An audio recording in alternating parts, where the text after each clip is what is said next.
నాకు ఈ మధ్యన వస్తావంటే నువ్వు హైదరాబాద్లోకి ఎలా అడుగు పెడతావు? నీకు హైదరాబాద్లో ఏం పని?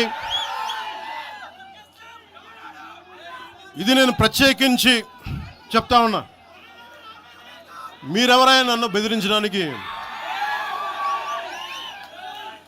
బెదిరించే వాళ్ళు మీ అయ్యే జాగీరా తెలంగాణ?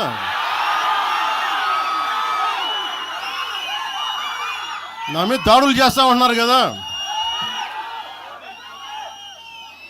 నాకు తెలంగాణలో బెదిరింపుల కంటే కూడా ఆంధ్రాలో బెదిరింపులు ఎక్కువ. నాకు తెలంగాణలో ఇంకా రానివ్వు అంటారు నన్ను. ఆంధ్రాలో అయితే తల తీసేయని అంటారు కోనసీమలో కొంతమంది.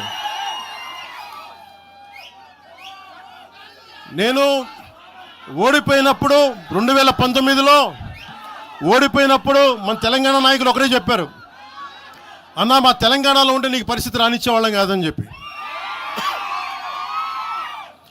నాకు నిజంగా తెలంగాణ అద్భుతంగా ఉండాలి, యువతకు అద్భుతమైన అవకాశాలు రావాలని కోరుకుంటాను తప్ప నాకు ఇక్కడ కొత్తగా బావుకునేది లేదు, ఏమీ లేదు.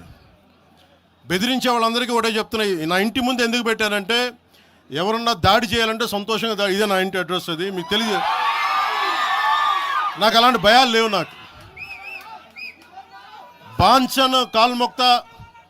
బాంచన్ సారు కాల్మొక్త అనే ఉద్దేశం ఉంటే పార్టీ ఎందుకు పెడతామా?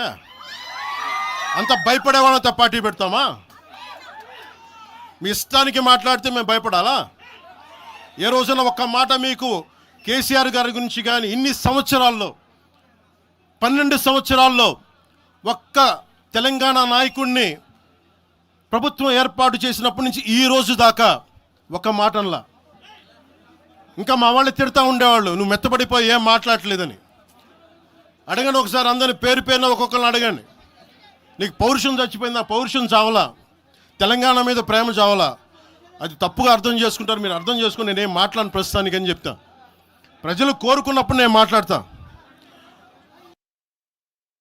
ఎంత కమిటెడ్గా ఉన్నాను తెలంగాణ కంటే. జనసేన మా వాళ్ళందరూ ఎదురు చూస్తున్నారు తెలంగాణలో జనసేన ఎదగాలని.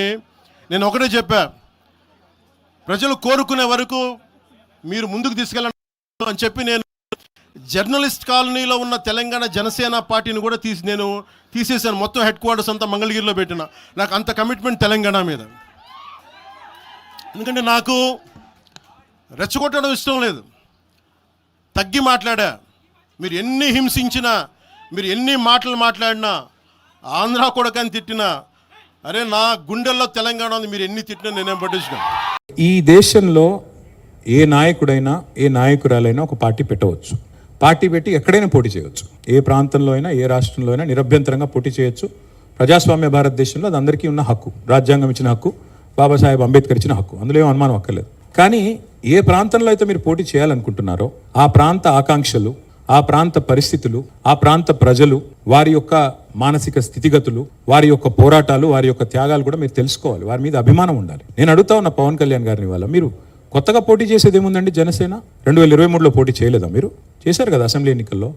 మొన్న మున్సిపల్ ఎన్నికల్లో కూడా పోటీ చేశారు కదా 350 వార్డులో. కొత్తగా చేసేది ఏముంది? అండ్ ఇంకోటి, మిమ్మల్ని ఎవరు ఆపుతున్నారు? 2018లో చంద్రబాబు నాయుడు గారు వచ్చారు, పోటీ చేశారు. 23లో మీరు పోటీ చేశారు. పోటీ చేయండి, ఎవరు వద్దంటున్నారు. కానీ మీరు ఇక్కడికి వచ్చి మాట్లాడేటప్పుడు ఇదేదో ఆషామాషిగా ఏర్పడ్డ రాష్ట్రం కాదు, ఇదేదో అనాయాసంగా వచ్చిన రాష్ట్రం కాదు. వేల మంది బలిదానాలతో రక్తంతో తడిసిన నేల ఇది తెలంగాణ.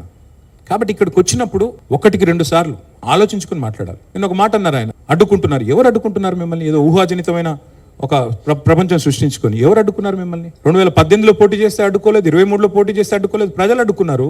మేమేం చేస్తాం దానికి? ఒకటి మాత్రం పక్కా, పవన్ కళ్యాణ్ గారైనా ఎవరైనా సరే తెలంగాణ ఆవిర్భావ దినోత్సవం రోజు వచ్చి ఇక్కడ మేము సభ పెడతాం. అది కూడా గతంలో నేను తెలంగాణ ఏర్పడ్డప్పుడు నాకు ఆ విభజించిన పద్ధతి నచ్చలేదు. ఒక ఆయన అంటాడు తల్లిని చంపి బిడ్డను బతికించారంటాడు, ఇంకొక ఆయన విభజించిన పద్ధతి నచ్చలేదు అంటాడు. ఇవన్నీ ఏంటంటే హైదరాబాదీ అల్ఫాజ్ మే బోల్నా అయితే గుమా ఫిరాకి బోల్నా బోల్తే ఇసుకో. నాకు ఇష్టం లేదు తెలంగాణ ఏర్పడని సీదా చెప్పక ఉల్టా పుల్టా మాటలు ఎందుకు? ఇది బాగలేదు, అది బాగలేదు. మరి నువ్వు అది బాగలేక ఇది బాగలేక 11 రోజులు అన్నం తినకుండా ఉంటే మళ్ళీ తెలంగాణ ఆవిర్భావ దినోత్సవం రోజు మీటింగ్ పెట్టాల్సిన అవసరం ఏముంది? సరే మీటింగ్ పెడదాం అనుకున్నావు, అడ్డుకున్నది ఎవరు? కాంగ్రెస్ ప్రభుత్వం. ఏమైనా అనాలనుకుంటే వాళ్ళని అనాలా? కాబట్టి పవన్ కళ్యాణ్ గారైనా ఎవరైనా ఈ దేశంలో ఎక్కడైనా పోటీ చేయొచ్చు, మాకు అభ్యంతరం లేదు. పోటీ చేశారు కూడా కదా మీరు. 2023 మేబీ ఆ బోత్ కరే మీ అయ్యే జాగీరా. నేను ఒకటి మాత్రం పవన్ కళ్యాణ్ గారు గుర్తుపెట్టుకోవాలి, తెలంగాణ ఖచ్చితంగా తెలంగాణ భూమిపుత్రుల జాగీరు. తెలంగాణ భూమిపుత్రుల జాగీరే తెలంగాణ. ఇందులో ఎవరికి అనుమానం కూడా అక్కర్లేదు. 100%. ఈ నేల కోసం కష్టపడ్డ వాళ్ళు, ఈ నేల కోసం పోరాటాలు చేసిన వాళ్ళు, ఈ నేల కోసం త్యాగాలు చేసిన వాళ్ళు, నెత్తురుతో తడిచిన నేల ఇది. ముమ్మాటికి తెలంగాణ ఈ భూమిపుత్రులు ఇక్కడున్న 4 కోట్ల మంది జాగీర్ ఇది. కానీ మీరు రండి, ఇక్కడే ఉండండి, మీ కుటుంబాలు ఇక్కడే ఉన్నాయి, మీ వ్యాపారాలు ఇక్కడ ఉండండి. ఎవరొద్దన్నారు? 10-12 ఏళ్లలో ఎక్కడన్నా చిన్న సమస్య వచ్చిందండి? నేను అడుగుతా ఉన్నా, మా దృక్పథం ఎట్లాంటిది అంటే, వైజాగ్ స్టీల్ ప్లాంట్ను ప్రైవేటీకరిస్తున్నారు మోడీ ప్రభుత్వం అంటే మేము మద్దతు పలికాం. తప్పు ఇది మీరు చేస్తుంది, పబ్లిక్ సెక్టర్ అండర్టేకింగ్స్ని కాపాడాలని రిక్వెస్ట్ చేశాం. That is our philosophy. ప్రాంతాలుగా విడిపోయినా ప్రజలుగా కలిసి ఉండాలని కోరుకున్నాం. కానీ నిన్న పవన్ కళ్యాణ్ గారు ఇంకొక 2 మాటలు మాట్లాడారు. ప్రాంతీయవాదం అన్నారు. ప్రాంతీయవాదం ఉగ్రవాదం కంటే ప్రమాదం ఏదో అన్నాడు ఆయన.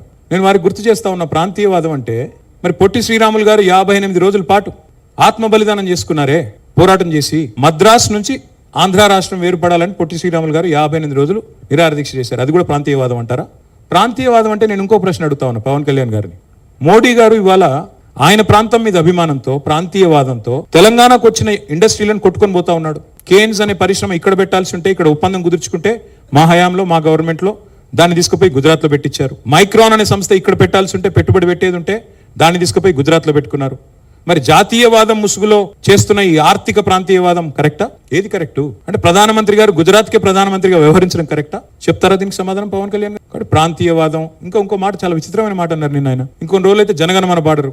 మాకు జనగణమన మాకు నేర్పించాల్సింది ఏం లేదు. దేశభక్తి గురించి మాకు పవన్ కళ్యాణ్ గారి దగ్గర పాఠాలు నేర్చుకోవాల్సిన అవసరం లేదు.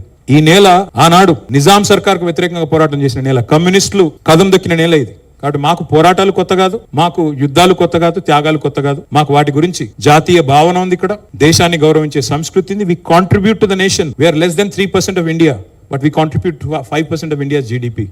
So we don't need any kind of moral lectures or moral policing from.